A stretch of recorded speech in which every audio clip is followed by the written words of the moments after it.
Hey, all you lapidarians out there, check this out. This is a big chunk of travertine. That's right, travertine. I got this from a wonderful rock cellar that belongs to our club here in Austin. And I think for this video, let's slab and cab this piece of travertine. I'll get it on the slab saw, probably cut through this plane here. So I'll make some slices through here. Then we'll take these slices back inside, look at them, and decide how we want to make our cabochon. As you can see, we got the piece of travertine loaded into the vise. I'm going to take this first cut, get that little edge off there, then we'll start slabbing away. It's locked tightly in the vise. The carriage is engaged with the drive screw. The Everclean's running, and of course, all we have to do is close the lid, throw the switch, and we'll be slabbing.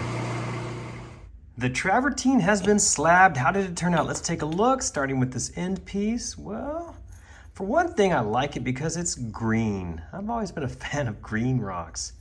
This will be a good one for the tumbler. What about this first complete slab? How does this look? Well, that's interesting. Oh, I can see a cabochon coming from this. What do you think? And we've got this one here. Oh yeah, I like, so it looks like there's a little bit of extra color right there. Nice. And of course, this is what we have left to play with in the future. Maybe that is some reddish color that's in here. Who knows? I've never worked with travertine before. This will be my first travertine cabochon. So now let's pick a slab and decide what shape to put on it. I've decided to use this slab because I like that it has this little dark feature here. Now let's come up with a good cabochon shape. I'm thinking something like this. What do you think? So we capture that dark area right there. We have some of the green stripes in here. Yeah, let's do that. Let me go ahead and trace this out. Okay, how does that look? Please forgive my little overabundance of ink. I'm not sure what happened there. I was just tracing this thing out on my stencil. I lifted the stencil away and I saw these little blobs of blue Sharpie. Well, anyway, you get the point. We have a nice looking, sort of a, oh, I don't know, egg-shaped cabochon, which contains the darkness, the kind of the darker green and the lighter green. I think this will be pretty. Let me go ahead and get this thing on the trim saw, get it trimmed, then we'll get it dopped and move on to the cabbing machine. For the trimming, let's use this high-speed trim saw and cut away as much as we can. I like to get right up against the line. Use the edge of the blade where necessary. There you go.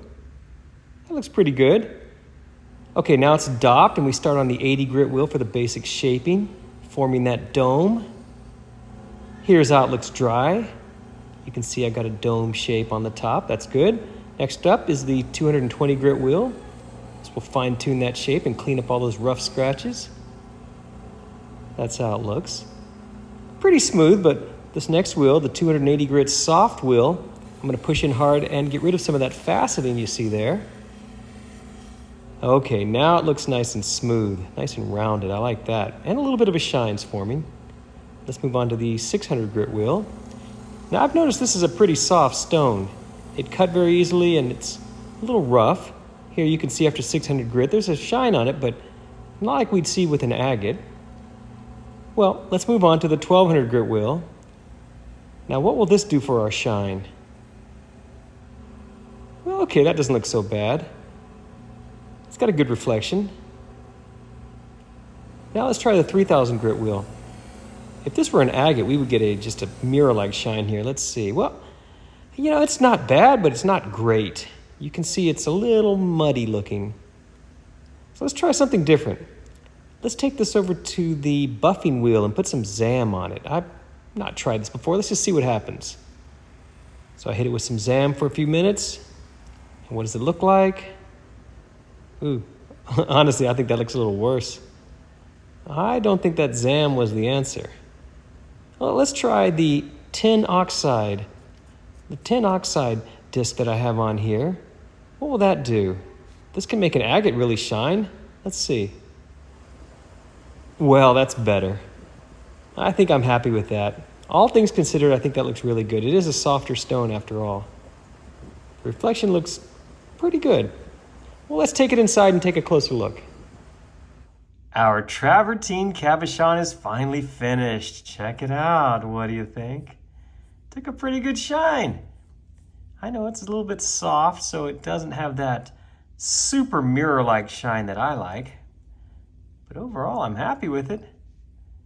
The ZAM was not the answer, but obviously that tin oxide seemed to do the trick. As you can see, we got a pretty good reflection on all my light sources here. Shape looks pretty good. Dome, yeah. This is how we started. And that's how we ended. What do you think? Hey, thanks so much for watching this video. I hope you enjoyed it. Please remember to check my other videos for more like this. Thanks again.